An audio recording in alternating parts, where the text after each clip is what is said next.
Chapter 13. The curious axe-helve symptoms of approaching illness continue. To decline the whip ineffectual confined to the cabin visit. By Dr. Wine's partial recovery failure at cotton picking. What may be heard on Epps plantation lashes graduated Epps. In a whipping mood Epps in a dancing mood description of the dance loss of rest no excuse Epps characteristics Jim Burns. Removal from Huff Power to Bayou Surf description of Uncle Abram, of Wiley, of Aunt Phoebe, of Bob, Henry, and Edward, of Patsy with a genealogical account of each something of their past history, and peculiar characteristics jealousy and lust. Patsy, the victim. On my arrival at Master Epps, in obedience to his order, the first business upon which I entered was the making of an axe-helve. The handles in use there are simply a round, straight stick. I made a crooked one, shaped like those to which I had been accustomed at the North. When finished, and presented to Epps, he looked at it with astonishment, unable to determine exactly what it was. He had never before seen such a handle, and when I explained its conveniences, he was forcibly struck with the novelty of the idea. He kept it in the house a long time, and when his friends called, was wont to exhibit it as a curiosity. It was now the season of hoeing. I was first sent upcoach illness. 177. Into the cornfield, and afterwards set to scraping cotton. In this employment I remained until hoeing time was nearly past, when I began to experience the symptoms of approaching illness. I was attacked with chills, which were succeeded by a burning fever. I became weak and emaciated, and frequently so dizzy that it caused me to reel and stagger like a drunken man. Nevertheless, I was compelled to keep up my row. When in health I found little difficulty in keeping pace with my fellow laborers, but now it seemed to be an utter impossibility. Often I fell behind, when the driver's lash was sure to greet my back, infusing into my sick and drooping body a little temporary energy. I continued to decline until at length the whip became entirely ineffectual. The sharpest sting of the rawhide could not arouse me. Finally, in September, when the busy season of cotton picking was at hand, I was unable to leave my cabin. Up to this time I had received no medicine, nor any attention from my master or mistress. The old cook visited me occasionally, preparing me corn coffee, and sometimes boiling a bit of bacon, when I had grown too feeble to accomplish it myself. When it was said that I would die, Master Epps, unwilling to bear the loss, which the death of an animal worth $1,000 would bring upon him, concluded to incur the expense of sending to Holmesville for Dr. Wines. He announced to Epps that it was the effect of the climate, and there was a probability of his losing me. He directed me to eat no H*12. 178 12 years a slave.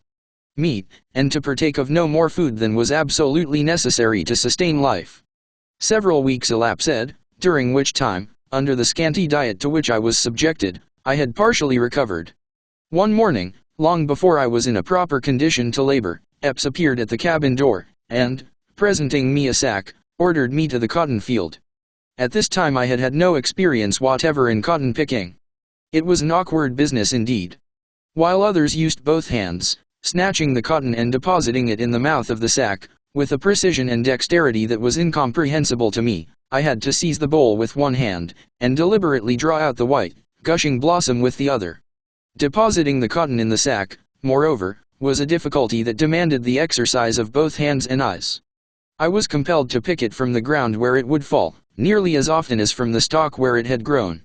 I made havoc also with the branches, loaded with the yet unbroken bowls, the long, cumbersome sack swinging from side to side in a manner not allowable in the cotton field.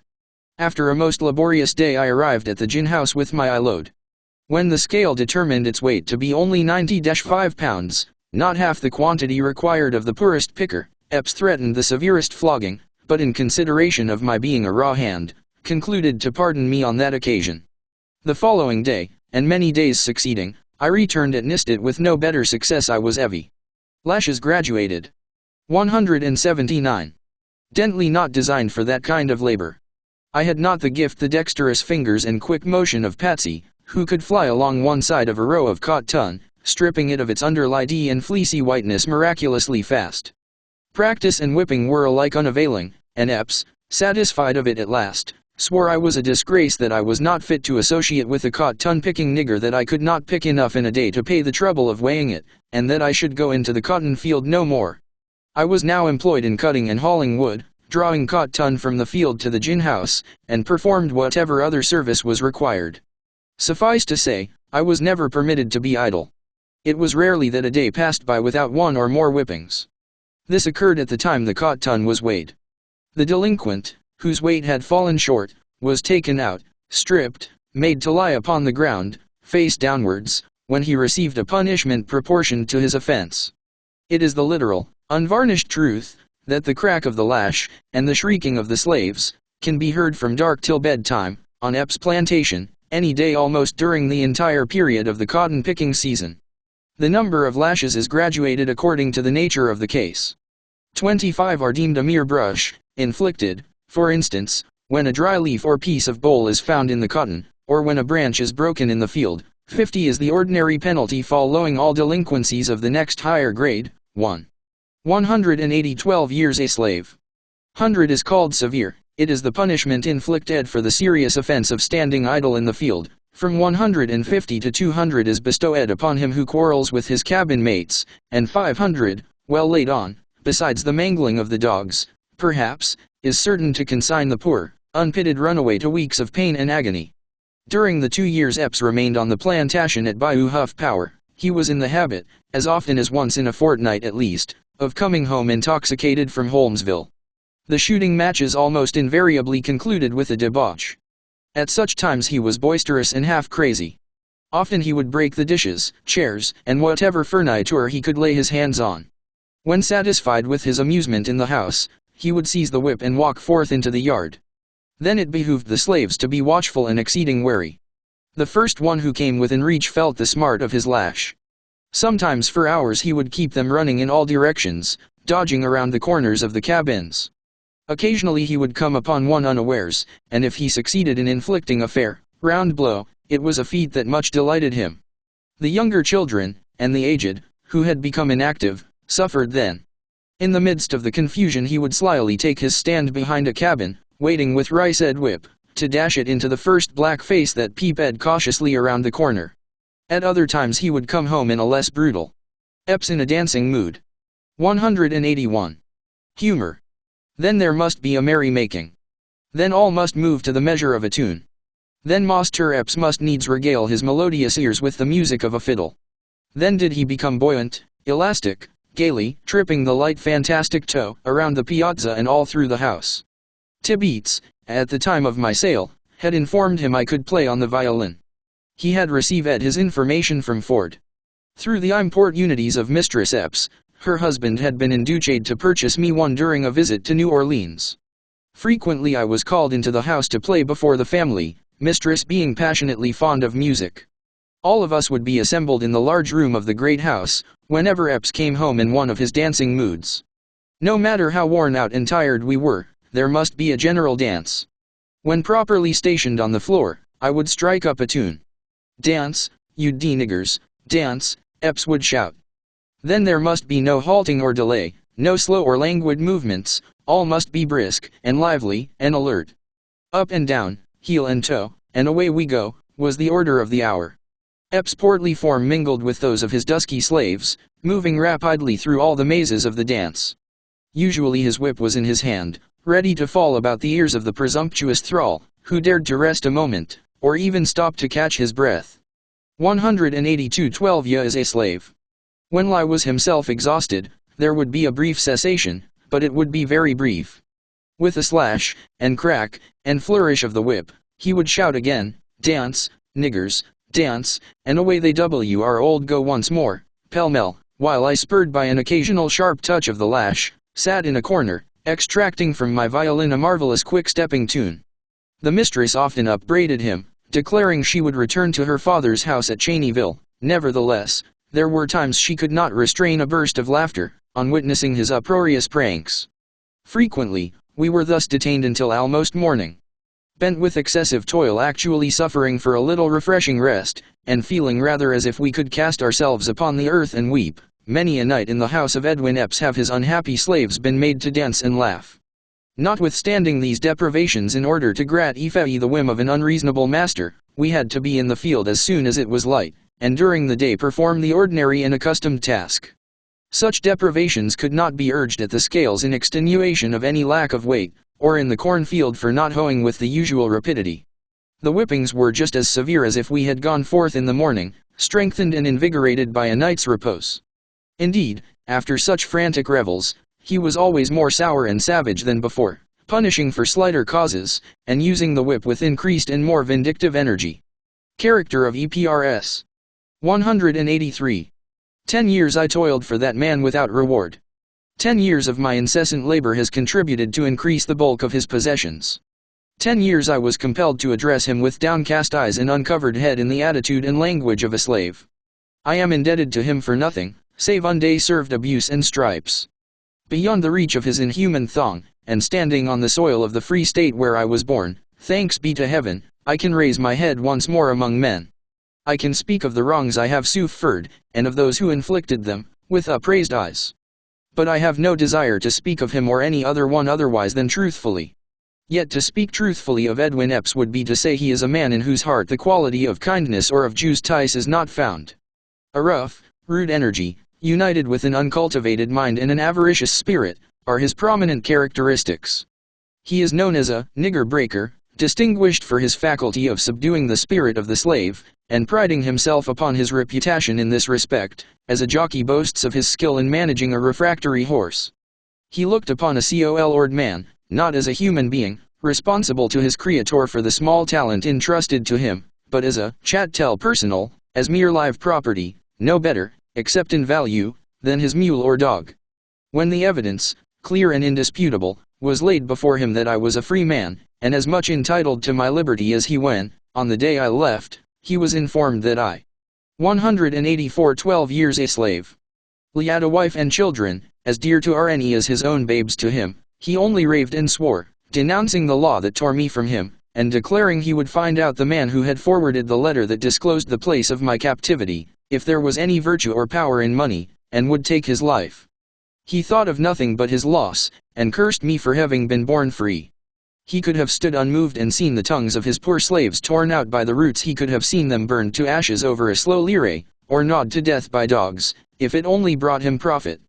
Such a hard, cruel, unjust man as Edwin Epps. There was but one greater savage on Bayou Surf than he. Jim Burns' plantation was cultivated, as already mentioned, exclusively by women. That barbarian kept their backs so sore and raw, that they could not perform the customary labor demanded daily of the slave. He boasted of his cruelty, and through all the country round was accounted a more thoroughgoing, energetic man than even Epps. A brute himself, Jim Burns had not a particle of mercy for his subject brutes, and like a fool, whipped and scourged away the very strength upon which depended his amount of gain. Epps remained on Huff Power 2 years, when, having accumulated a considerable sum of money, he expended it in the purchase of the plantation on the east bank of Bayou Burf, where he still continues to reside. He took possession of it in 1845, after the Uncle Abeem, Wiley, NC 185 holidays were passed. He carried thither with him 9 slaves, all of whom, except myself, and Susan, who has since died, remain there yet. He made no addition to this force, and for 8 years the following were my companions in his quarters, viz., Abram, Wiley, Phoebe, Bob, Henry, Edward, and Patsy. All these, except Edward, born since, were purchased out of a drove by Epps during the time he was overseer for Archie B. Williams, whose plantation is situated on the shore of Red River, not far from Alexandria. Abram was tall, standing a full head above any common man. He is 60 years of age, and was born in Tennessee. 20 years ago, he was purchased by a trader, carried into South Carolina, and sold to James Buford, of Williamsburg County, in that state. In his youth he was renowned for his great strength, but age and unremitting toil have somewhat shattered his powerful frame and enfeebled his mental faculties. Wiley is 48. He was born on the estate of William Tassel, and for many years took charge of that gentleman's ferry over the Big Black Kiver, in South Carolina. Phoebe was a slave of Buford, Tassel's neighbor, and having married Wiley, he bought the latter, at her instigation. Buford was a kind master, sheriff of the county, and in those days a man of wealth. Bob and Henry are Phoebe's children, by a former husband, their father having been abandoned to give 186 12 teeks a slave. Place to Wiley. That seductive youth had insinuated himself into Phoebe's affections, and therefore the faithless spouse had gently kicked her first husband out of her cabin door. Edward had been born to them on Bayou Huff Power. Patsy is 23, also from Buford's plantation. She is in no wise connected with the others, but glories in the fact that she is the offspring of a Guinea nigger, brought over to Cuba in a slave ship, and in the course of trade transferred to Buford, who was her mother's owner. This, as I learned from them, is a genealogical account of my master's slaves. For years they had been together. Often they recalled the memories of other days, and sighed to retrace their steps to the old home in Carolina. Troubles came upon their master Bulletin Ford, which brought far greater troubles upon them. He became involved in debt, and unable to bear up against his failing fortunes, was compelled to sell these, and others of his slaves. In a chain gang they had been driven from beyond the Mississippi to the plantation of Archie B. Williams. Edwin Epps, who, for a long while had been his driver and overseer, was about establishing himself in business on his own account, at the time of their arrival, and accepted them in payment of his wages. Old Abram was a kind-hearted being, a sort of patriarch among us, fond of entertaining his younger brethren with grave and serious discourse. He was deeply versed in such philosophy as is taught in the Uncle Abim and at Jane Phoebe. 187. Cabin of the Slave, but the great absorbing hobby of Uncle Abram was General Jackson, whom his young master in Tennessee had followed to the wars. He loved to wander back, in imagination, to the place where he was born, and to recount the scenes of his youth during those stirring times when the nation was in arms. He had been athletic, and more keen and powerful than the generality of his race, but now his eye had become dim, and his natural force abated. Very of age indeed, while discussing the best method of baking the hoe cake, or expatiating at large upon the glory of Jackson, he would forget where he left his hat, or his hoe, or his basket, and then would the old man be laughed at, if Epps was absent, and whipped if he was present. So was he perplexed continually, and sighed to think that he was growing aged and going to decay. Philosophy and Jackson and forgetfulness had played the mischief with him, and it was evident that all of them combined were fast bringing down the gray hairs of Uncle Abram to the grave. Aunt Phoebe had been an excellent field hand, but latterly was put into the kitchen, where she remained, except occasionally, in a time of uncommon hurry. She was a sly old creature, and when not in the presence of her mistress or her master, was garrulous in the extreme. Wiley, on the contrary, was silent. He performed his task without murmur or complaint, seldom indulging in the luxury of speech, except to utter a 188-12 Teeks a slave. Wish, Tliatli was away from Epps, and back once more in South Carolina. Beau and Henry had reached the ages of 20 and 23, and were distinguished for nothing extraordinary or unusual, while Edward, a lad of 13, not yet able to maintain his row in the corn or the cotton field, was kept in the great house, to wait on the little Eppses. Patsy was slim and straight. She stood erect as the human form is capable of standing. There was an air of loftiness in her movement, that neither labor, nor weariness, nor punishment could destroy. Truly, Patsy was a splendid animal, and were it not that bondage had enshrouded her intellect in utter and everlasting darkness, would have been chief among 10,000 of her people. She could leap the highest fences, and a fleet hound it was indeed, that could outstrip her in a race. No horse could fling her from his back. She was a skillful teamster. She turned as true a furrow as the best, and at splitting rails there were none who could excel her. When the order to halt was heard at night, she would have her mules at the crib, unharnessed, fed and curried, before Uncle Abram had found his hat. Not, however, for all or any of these, was she chiefly famous. Such lightning-like motion was in her fingers as no other fingers ever possessed, and therefore it was, that in cotton-picking time, Patsy was queen of the field.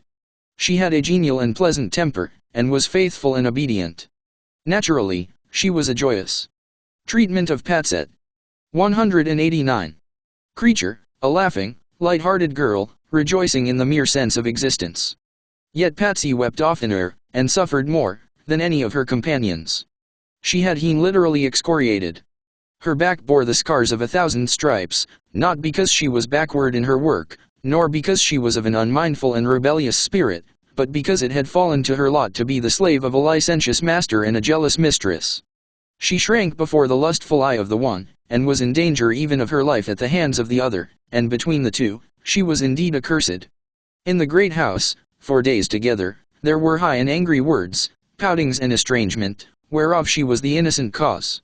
Nothing delighted the mistress so much as to see her suffer, and more than once, when Epps had refused to sell her, has she tempted me with bribes to put her secretly to death, and bury her body in some lonely place in the margin of the swamp. Gladly would Patsy have appeased this unforgiving spirit, if it had been in her power, but not like Joseph, dared show escape from Master Epps, leaving her garment in his hand. Patsy walked under a cloud. If she uttered a word in opposition to her master's will, the lash was resorted to at once, to bring her to subjection. If she was not watchful when about her cabin, or when walking in the yard, a billet of wood, or a broken bottle perhaps, hurled from her mistress' hand, would smite her unexpectedly in the face. The enslaved victim of lust and hate, Patsy had no comfort of her life. 112 years a slave.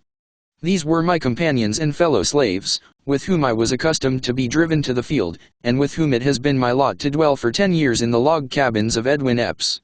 They, if living, are yet toiling on the banks of Bayou Boeuf, never detained to breathe, as I now do, the blessed air of liberty, nor to shake off the heavy shackles that enthrall them, until they shall lie down forever in the dust. Chapter 14. Destruction of the cotton crop in 1845. Demand for laborers in St. Mart's Parish sent thither in a drove. The order of the march. The Grand Coteau hired to Judge Turner on Bayou. Saul appointed driver in his sugar house Sunday services. Slave furniture. How obtained the party at Yarney's in Seine. Treville good fortune the captain of the steamer. His refusal to secrete me return to Bayou Bajuf site of Tibeats. Patsy's sorrows tumult and contention hunting the coon and opossum. The cunning of the latter. The lean condition of the slave. Description of the fish trap. The murder of the man from Natchez. Epps challenged by Marshall. The influence of slavery. The love of freedom. The first year of Epps' residence on the Bayou, 1845, the caterpillars almost totally destroyed the cotton crop throughout that region. There was little to be done, so that the slaves were necessarily idle half the time. However, there came a rumor to Bayou Boeuf that wages were high, and laborers in great demand on the sugar plantations in St. Mary's Parish. This parish is situated on the coast of the Gulf of Mexico, about 140 miles from Avoyelles. The Iotecha, a considerable stream, flows through St. Mary's to the Gulf. 192.12 teeks a slave. It was determined by the planters, on the receipt of this intelligence, to make up a drove of slaves to be sent down to Tuckapaw in St. Mary's, for the purpose of hiring them out in the cane fields. Accordingly, in the month of September, there were 147 collected at Holmesville, Abram, Bob, and myself among the number. Of these about one half were women. Epps, Alanson Pierce, Henry Toller, and Addison Roberts, were the white men, selected to accompany, and take charge of the drove. They had a 2-horse carriage and 2 saddle horses for their use.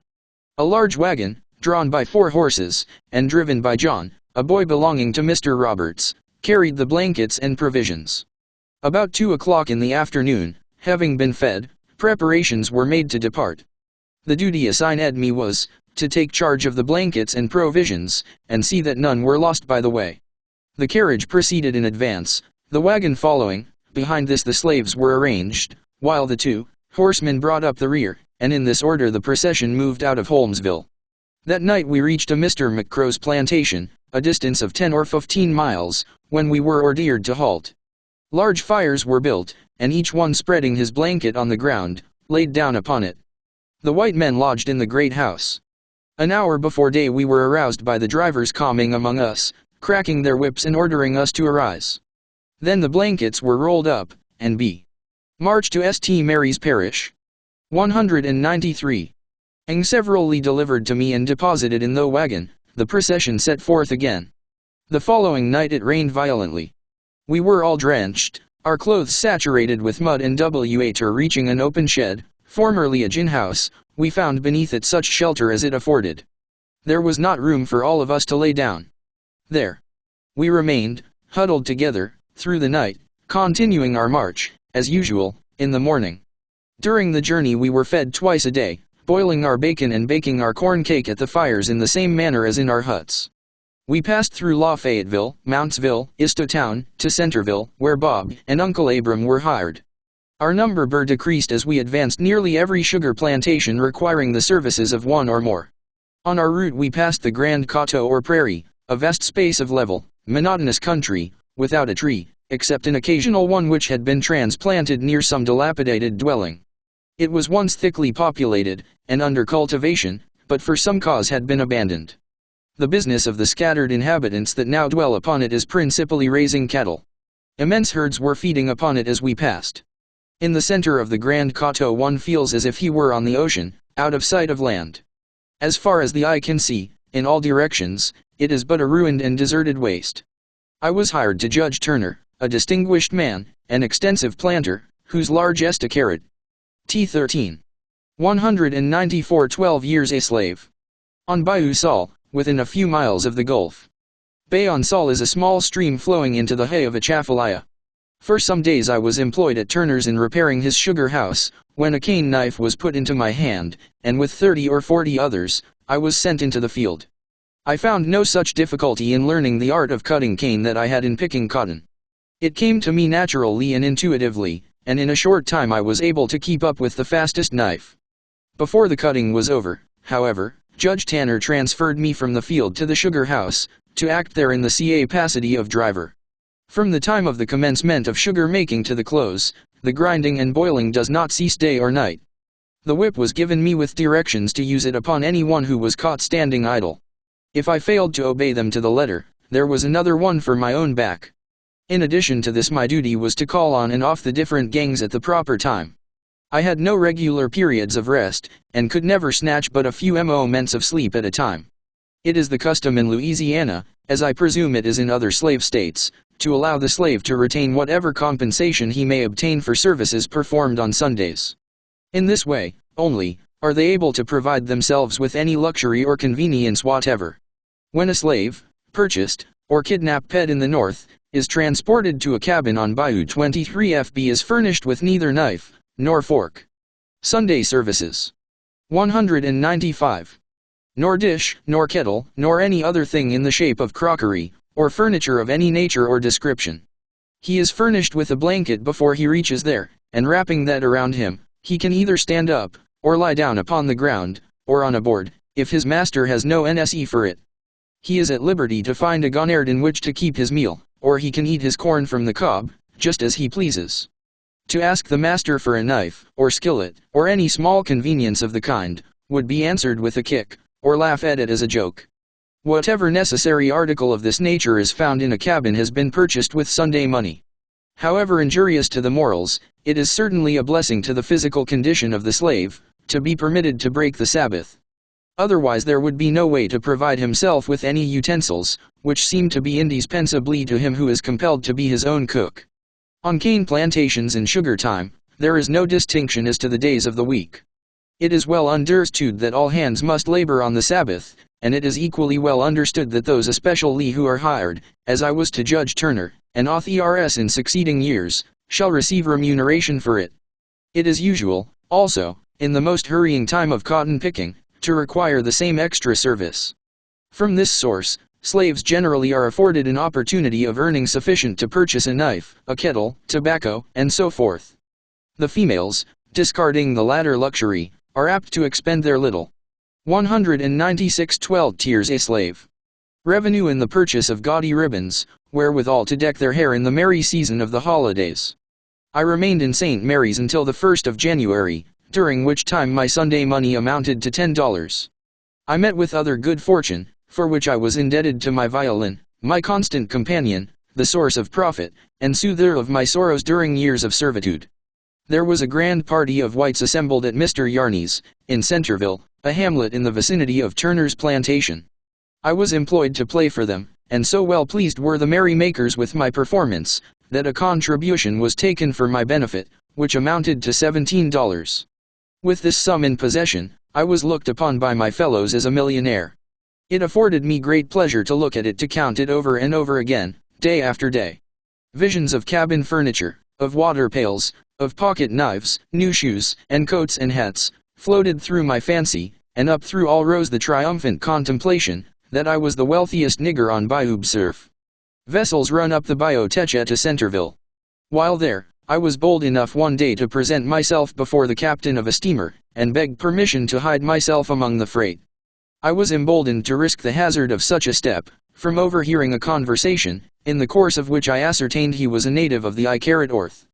I did not relate to him the particulars of my history, but only returned to Batubsurf.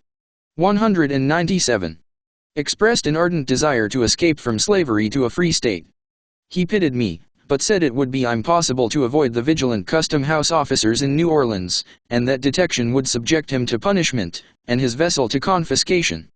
My earnest entreaties evidently excited his sympathies, and doubtless he would have yielded to them, could he have done so with any kind of safety. I was compelled to smother the sudden flame that lighted up my bosom with sweet hopes of liberation, and turn my steps once more towards the increasing darkness of despair. Immediately after this event the drove assembled at Centerville, and several of the owners having arrived and collected the monies due for our services, we were driven back to Bayou-Surf. It was on our return, while passing through a small village, that I caught sight of Tib Eats, seated in the door of a dirty grocery, looking somewhat seedy and out of repair. Passion and poor whiskey, I doubt not, have ere this laid him on the shelf. During our absence, I learned from Aunt Phoebe Carrot and Patsy, that the latter had been getting deeper and deeper into trouble.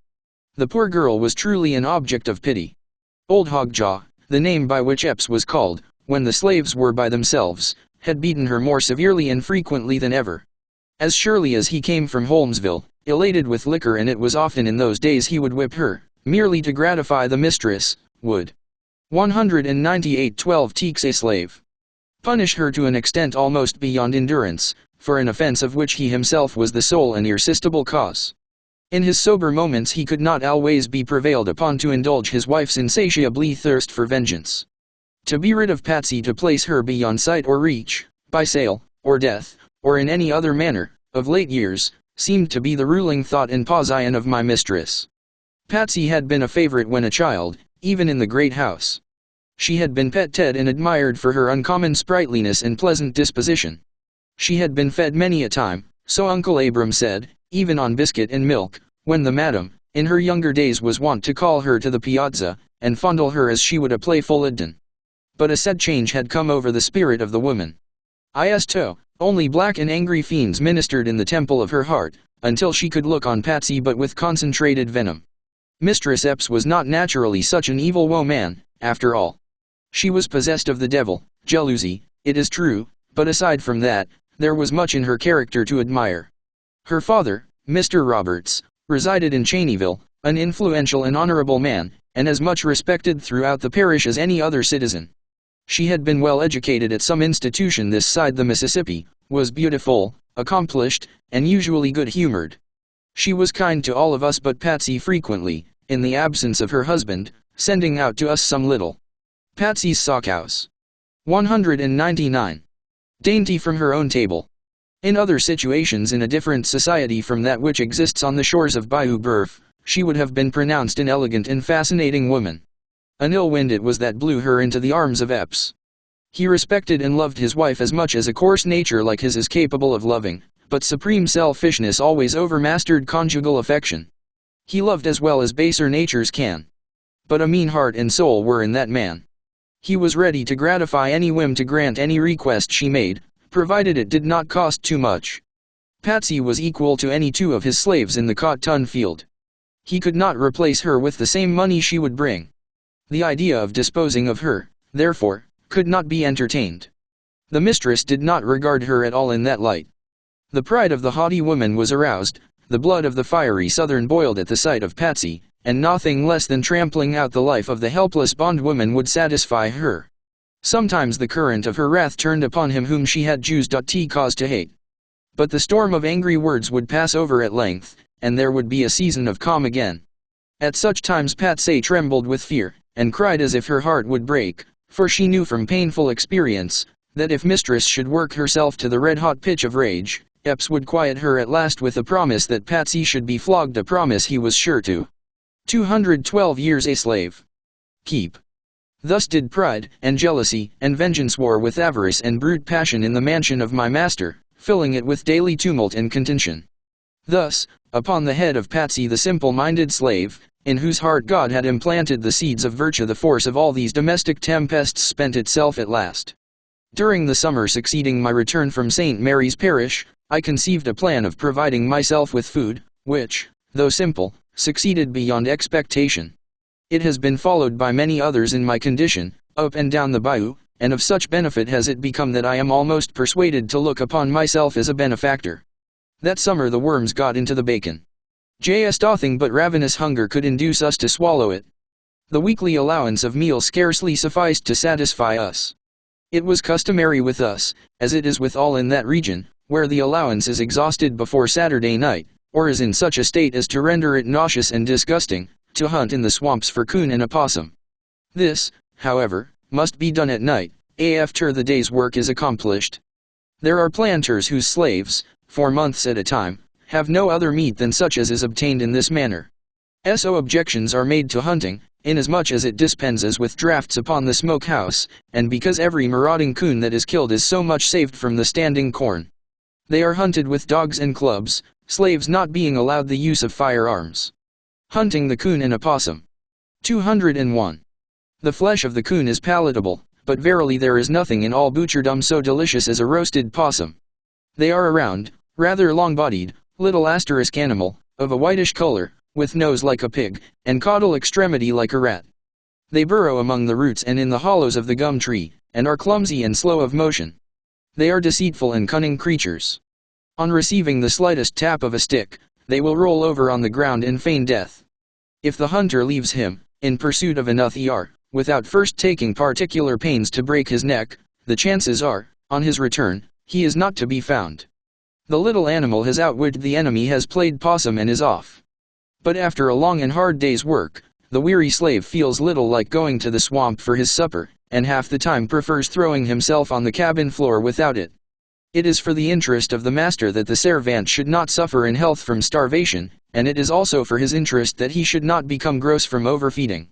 In the estimation of the owner, a slave is the most serviceable when in rather a lean and lank condition, such a condition as the racehorse is in, when fitted for the course, and in that condition they are generally to be found on the sugar and cotton plantations along Red River. My cabin was within a few rods of the bayou bank. And necessity being indeed the mother of invention, I resolved upon a mode of obtaining the requisite amount of food, without the trouble of resorting night 202 tiers a slave. Lead to the woods. This was to construct a fish trap. Having, in mind, conceived the manner in which it could be done, the next Sunday I set about putting it into practical execution. It may be impossible for me to convey to the reader a full and correct idea of its construction, but the following will serve as a general description. A frame between 2 and 3 feet square is made, and of a greater or less height, according to the depth of water. Boards or slats are nailed on 3 sides of this frame, not so closely, however, as to prevent the water circulating freely through it. A door is fitted into the 4th side, in such manner that it will slide easily up and down in the grooves cut in the 2 posts. A movable bottom is then so fitted that it can be raised to the top of the frame without difficulty. In the center of the movable bottom an auger hole is bored, and into this one end of a handle or round stick is fastened on the underside so loosely that it will turn. The handle ascends from the center of the movable bottom to the top of the frame, or as much higher as is desirable. Up and down this handle, in a great many places, are gimlet holes, through which small sticks are inserted, extending to opposite sides of the frame. So many of these small sticks are running out from the handle in all directions, that a fish of any considerable dimensions cannot pass through without hitting one of them. The frame is then placed in the water and made stationary. Description of the fish trap. 203. The trap is set by sliding or drawing up the door, and kept in that position by another stick, one end of which rests in a notch on the inner side, the other end in a notch made in the handle, running up from the center of the movable bottom. The trap is baited by rolling a handful of wet meal and cotton together until it becomes hard, and depositing it in the back part of the frame. A fish swimming through the upraised door towards the bait, necessarily strikes one of the small sticks turning the handle, which displacing the stick supporting the door, the latter falls, securing the fish within the frame. Taking hold of the top of the handle, the movable bottom is then drawn up to the surface of the water, and the fish taken out. There may have been other such traps in use before mine was constructed, but if there were I had never happened to see one. Bayou surf abounds in fish of large size and excellent quality, and after this time I was very rarely in want of one for myself, or for my comrades. Thus a mine was opened, a new resource was developed, hitherto unthought of by the enslaved children of Africa, who toil and hunger along the shores of that sluggish, but prolific stream. About the time of which I am now writing, an event occurred in our immediate neighborhood, which made a deep impression upon me, and which shows the state of society existing there, and the manner in which affronts are oftentimes avenged.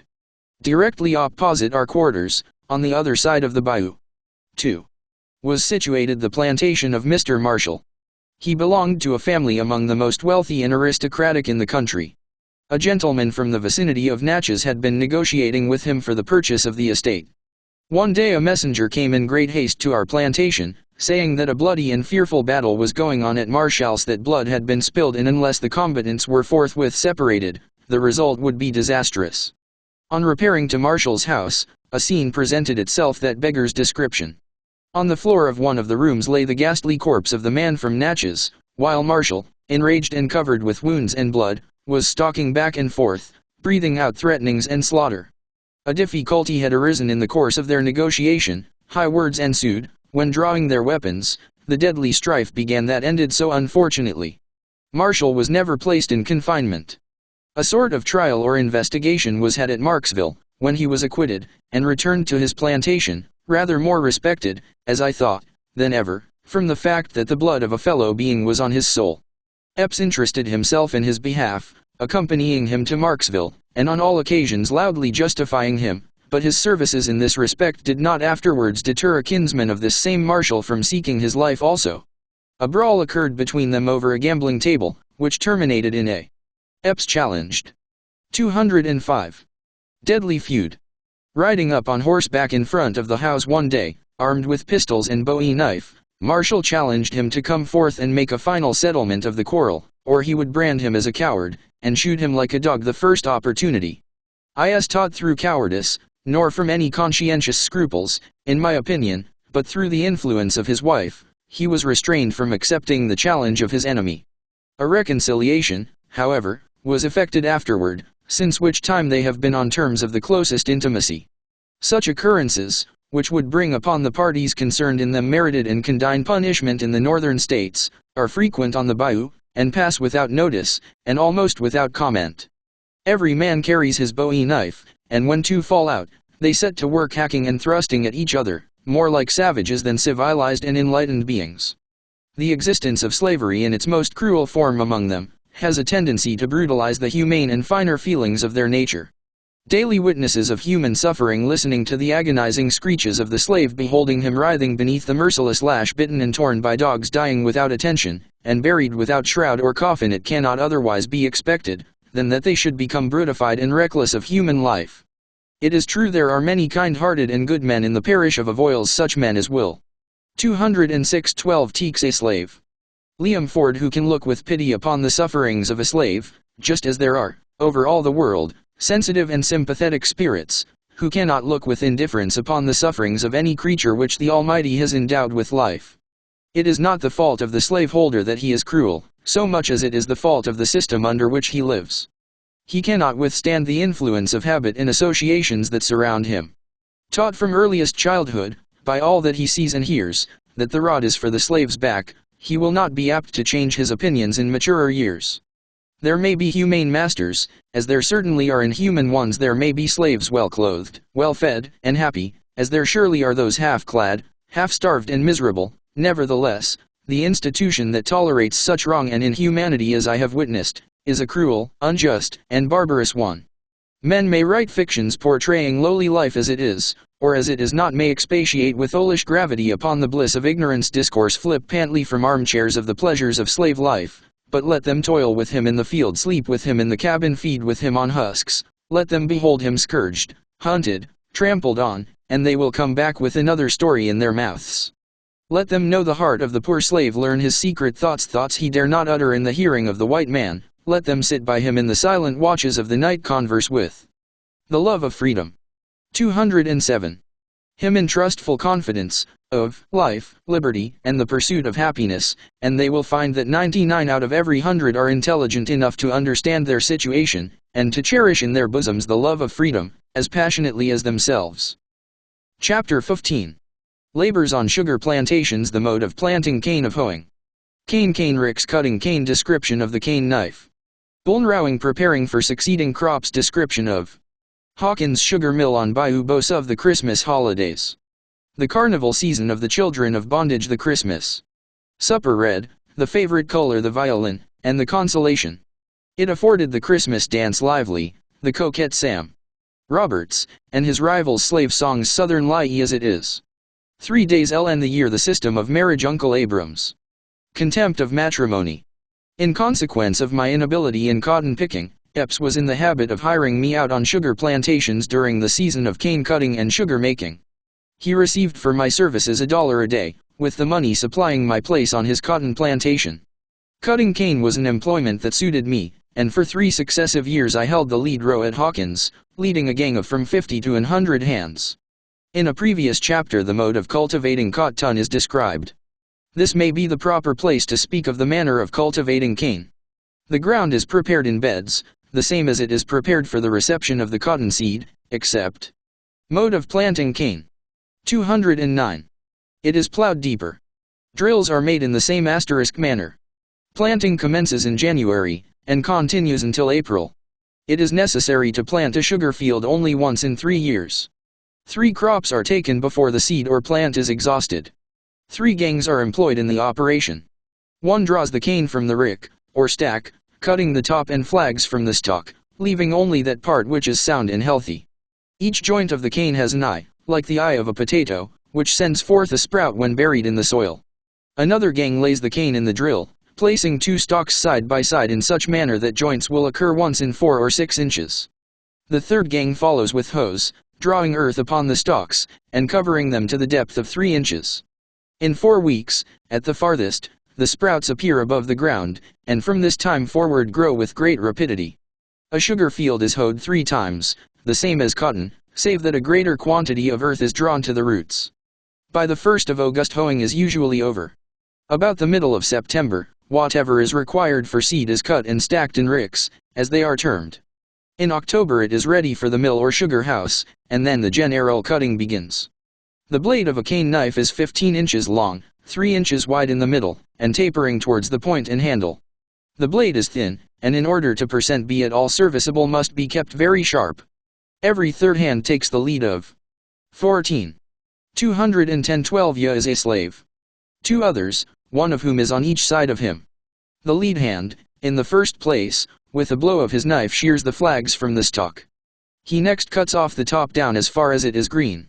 He must be careful to sever all the green from the ripe part, inasmuch as the juice of the former sours the molasses, and renders it unsaleable. Then he severs the stalk at the root, and lays it directly behind him. His right and left hand companions lay their stalks, when cut in the same manner, upon his. To every 3 hands there is a cart, which follows, and the stalks are thrown into it by the younger slaves, when it is drawn to the sugar house and ground. If the planter apprehends a frost, the cane is windrowed. Windrowing is the cutting the stalks at an early period and throwing them lengthwise in the WH or furrow in such a manner that the tops will cover the butts of the stalks. They will remain in this condition 3 weeks or a month without souring, and secure from frost. When the proper time arrives, they are taken up, trimmed and carted to the sugar house. In the month of January the slaves enter the field again to prepare for another crop. The ground is now strewn with the tops, and flags cut from the past year's cane. On a dry day fire is set to this combustible refuse, which sweeps over the field, leaving it bare and clean, and ready for the hoes. The earth is loosened about the roots of the old stubble, and in process of time another crop springs up from the last. Hawkins Sugar Mill. 211. Year's seed. It is the same the year following, but the 3rd year the seed has exhausted its strength, and the field must be plowed and planted again. The 2nd year the cane is sweeter and yields more than the 1st, and the 3rd year more than the 2nd. During the 3 seasons I labored on Hawkins' plantation, I was employed a considerable portion of the time in the sugar house. He is celebrated as the producer of the finest variety of white sugar. The following is a general description of his sugar house and the process of manufacture. The mill is an immense brick building, standing on the shore of the bayou. Running out from the building is an open shed, at least 100 feet in length and 40 or 50 feet in width. The boiler in which the steam is generated is situated outside the main building. The machinery and engine rest on a brick pier, 15 feet above the floor, within the body of the building. The machinery turns 2 great iron rollers, between 2 and 3 feet in diameter and 6 or 8 feet in length. They are elevated above the brick pier, and roll in towards each other. An endless carrier, made of chain and wood, like lead-hern belts used in small mills, extends from the iron rollers out of the main building and through the entire length of the open shed. The carts in which the cane is brought from the field as fast as it is cut, are unloaded at the sides of the shed. All along the endless carrier are ranged slave children, whose business it is to place the cane upon it, when it is conveyed through. 12 years a slave. The shed into the main building, where it falls between the rollers, is crushed, and drops upon another carrier that conveys it out of the main building in an opposite direction, depositing it in the top of a chimney upon a fire beneath, which consumes it. It is necessary to burn it in this manner, because otherwise it would soon fill the building, and more especially because it would soon sour and engender disease. The juice of the cane falls into a conductor underneath the iron rollers, and is carried into a reservoir. Pipes convey it from thence into 5 filterers, holding several hogsheads each. These filterers are filled with bone black, a substance resembling pulverized charcoal. It is made of bones calcinated in close vessels, and is used for the purpose of decolorizing, by filtration, the cane juice before boiling. Through these 5 filterers it passes in succession, and then runs into a large reservoir underneath the ground floor, from whence it is carried up, by means of a steam pump, into a clarifier made of sheet iron, where it is heated by steam until it boils. From the first clarifier it is carried in pipes to a second and a third, and thence into close iron pans, through which tubes pass, filled with steam. While in a boiling state it flows through 3 pans in succession, and is then carried in other pipes down to the coolers on the ground floor. Coolers are wooden boxes with sieve bottoms made of the finest wire. As soon as the syrup passes into the coolers, and is met by the air, it grains, and the molasses at once escapes through the sieves into a cistern. Christmas holidays. 213. Below. It is then white or loaf sugar of the finest kind, clear, clean, and as white as snow. When cool, it is taken out, packed in hogsheads, and is ready for market. The molasses is then carried from the cistern into the upper story again, and by another process converted into brown sugar. There are larger mills, and those constructed differently from the one thus imperfectly described, but none, perhaps, more celebrated than this anywhere on Bayou Surf. Lambert, of New Orleans, is a partner of Hawkins. He is a man of vast wealth, holding, as I have been told, an interest in over 40 different sugar plantations in Louisiana. The only respite from constant labor the slave has through the whole year, is during the Christmas holy days. Epps allowed us 3 others allow 4, 5, and 6 days, according to the measure of their generosity. It is the only time to which they look forward with any interest or pleasure. They are glad when night comes, not only because it brings them a few hours' repose, but because it brings them one day nearer Christmas. It is hailed with equal delight by the old and the young. Even Uncle Abram ceases to glorify Andrew Jackson, and Patsy forgets her many sorrows, amid the general hilarity of the holidays. It is the time of feasting, and frolicking, and fiddling, the carnival season with the children of bondage. They are the only days when they are allowed a little restricted liberty, and heartily indeed do they enjoy it. 214 12 Teeks a slave. It is the custom for one planter to give a Christmas supper, inviting the slaves from neighboring plantations to join his own on the occasion. For instance, one year it is given by Epps, the next by Marshall, the next by Hawkins, and so on. Usually from 3 to 500 are assembled, coming to get the eye on foot, in carts, on horseback, on mules, riding double and triple, sometimes a boy and girl, at others a girl and 2 boys, and at others again a boy, a girl, and an old woman.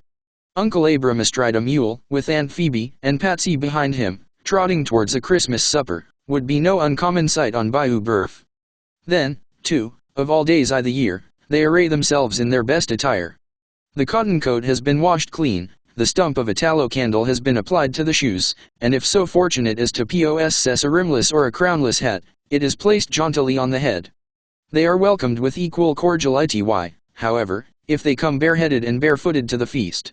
As a general thing, the women wear handkerchiefs tied about their heads, but if chance has thrown in their way a fiery red ribbon, or a cast-off bonnet of their mistress grandmother, it is sure to be worn on such occasions.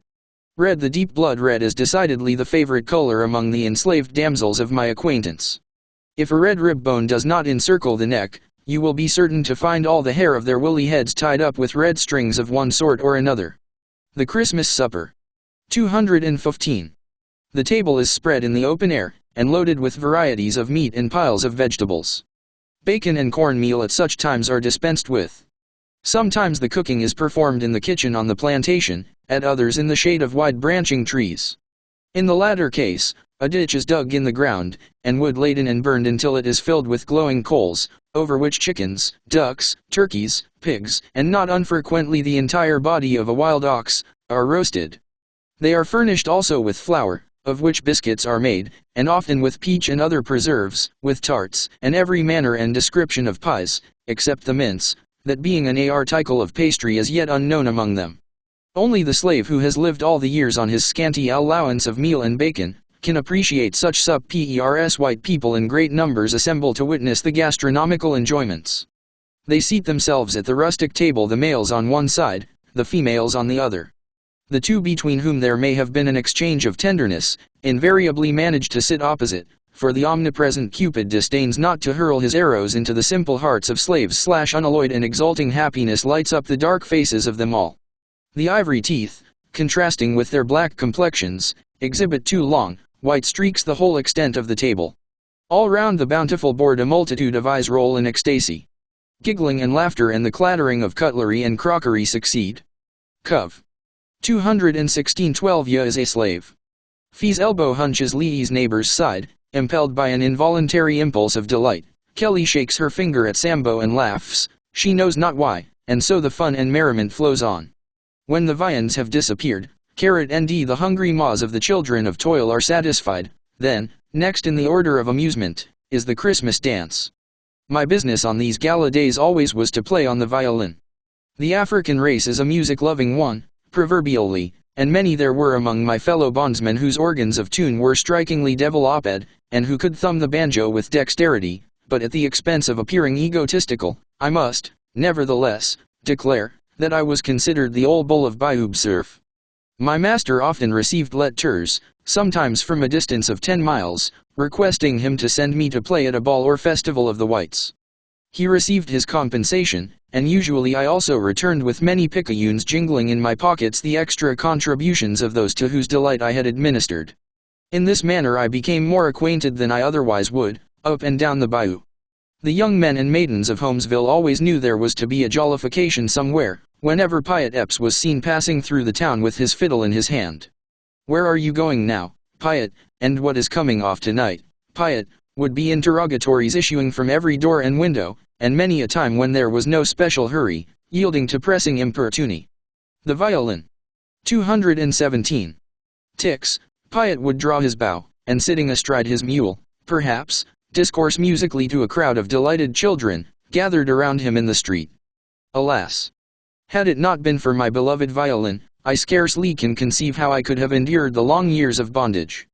It introduced me to great houses, relieved me of many days' labor in the field, supplied me with conveniences for my cabin with pipes and tobacco, and extra pairs of shoes, and oftentimes led me away from the presence of a hard master, to witness scenes of jollity and mirth. It was my companion, the friend of my bosom, triumphing loudly when I was joyful, and uttering its soft, melodious consolations when I was sad. Often, at midnight, when sleep had fled affrighted from the cabin, and my soul was disturbed and troubled with the contemplation of my fate, it would sing me a song of peace. On holy Sabbath days, when an hour or two of leisure was allowed, it would accompany me to some quiet place on the bayou bank, and, lifting up its voice, discourse kindly and pleasantly indeed. It heralded my name round the country, made me friends, who, otherwise would not have noticed me, gave me an honored seat at the yearly feasts, and secured the loudest and heartiest welcome of them all at the Christmas dance. The Christmas dance. Oh, ye pleasure-seeking sons and daughters of idleness, who move with measured step, listless and snail-like, through the slow winding Codolin, if ye wish to look. 218 12 years a slate. Upon the seal righty, if not the poetry of motion, upon genuine happiness, rampant and unrestrained, go down to Louisiana, and see the slaves dancing in the starlight of a Christmas night. On that particular Christmas I have now in my mind, a description whereof will serve as a description of the day generally. Miss Lively and Mr. Sam, the first belonging to Stewart, the latter to Roberts, started the ball. It was well known that Sam cherished an ardent passion for Lively, as also did one of Marshall's and another of Carey's boys, for Lively was lively indeed, and a heart-breaking coquette withal. It was a victory for Sam Roberts, when, rising from the repast, she gave him her hand for the Efrat Figui in preference to either of his rivals. Tile were somewhat crestfallen, and, shaking their hads angrily, rather intimated they would like to pitclin to Mr. Sam and hurt him badly. But not an emotion of wrath ruffled the placid bosom of Samuel, as his legs flew like drumsticks down the outside and up the middle, by the side of his bewitching partner. The whole company cheered them vociferously, and, excited with the applause, they continued tearing down after all the others had become exhausted and halted a moment to recover breath. But Sam's superhuman exertions overcame him finally, leaving Lively alone, yet whirling like a top. Thereupon one of Sam's rivals, Pete Marshall, dashed in, and, with might and main, leaped and shuffled and threw himself into every conceivable shape, as if determined to Southern life as it 18. 219. Show Miss Lively and all the world that Sam Roberts was of no account. Pete's affection, however, was greater than his discretion. Such violent exercise took the breath out of him directly, and he dropped like an empty bag. Then was the time for Harry Carey to try his hand, but Lively also soon outwinded him, amidst hurrahs and shouts, fully sustaining her well-earned reputation of being the fastest gal on the bayou. One set off, another takes its place, he or she remaining longest on the floor receiving the most uproarious commendation, and so the dancing continues until broad daylight. It does not cease with the sound of the fiddle, but in that case they set up a music peculiar to themselves. This is called padding, accompanied with one of those unmeaning songs, composed rather for its adaptation to a certain tune or measure, than for the purpose of expressing any distinct idea. The padding is performed by striking the hands on the knees, then striking the hands together, then striking the right shoulder with one hand, the left with the other, all the while keeping time with the feet, and singing, perhaps, this song. Harper's Creek and Roarin' River, thar, my dear, we'll live forber, den we'll go to da Ingan Nation, all I want in dis creation, is pretty little wife and big plantation. Chorus, up dat oak and down dat river. 2 overseers and 1 little nigger. 220 12 teaks a slate.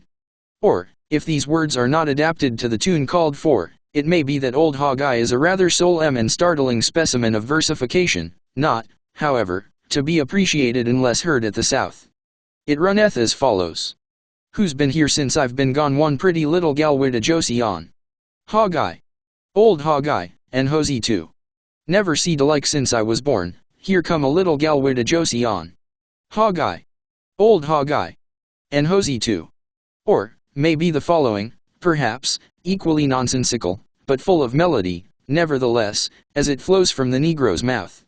Ebo Dick and Jordan's Joe, them 2 niggers stole my yo. Chorus. Hop Jim along, walk Jim along, talk Jim along, and see. Old Black Dan, as black as tar, he damn glad he was not dar. Hop Jim along, and see. During the remaining holidays succeeding Christmas, they are provided with passes, and permitted to go where they please within a limited distance, or they may remain and labor on the plantation, in 3 days in the years. 221. Which case they are paid for it. It is very rarely, however, that the latter alternative is accepted. They may be seen at these times hurrying in all directions, as happy-looking mortals as can be found on the face of the earth. They are different beings from what they are in the field, the temporary relaxation, the brief deliverance from fear, and from the lash, producing an entire metamorphosis in their appearance and demeanor. In visiting, riding, renewing old friendships, or, perchance, reviving some old attachment, or pursuing whatever pleasure may suggest itself, the time is occupied. Such is Southern life as it is, 3 days in the year, as I found it, the other 362 being days of weariness, and fear, and suffering, and unremitting labor. Marriage is frequently contracted during the holy days, if such an institution may be said to exist among them. The only ceremony required before entering into that holy estate is to obtain the consent of the respective owners. It is usually encouraged by the masters of female slaves. Either party can have as many husbands or wives as the owner will permit, and either is at liberty to discard the other at pleasure. The law in relation to divorce, or to bigamy, and so forth, is not applicable to property, of course. If the wife does not belong on the same plantation with the husband, the latter is permitted to visit her on Saturday nights, if the distance is not too far. Uncle Abram's wife lived 7 miles from 222 12 years a slave. Epps, on Bayou Huff Power. He had permission to visit her once a fortnight, but he was growing old, as has been said, and truth to say, had latterly well nigh forgotten her. Uncle Abram had no time to spare from his meditations on General Jackson connubial dalliance being well enough for the young and thoughtless, but unbecoming a grave and solemn philosopher like himself.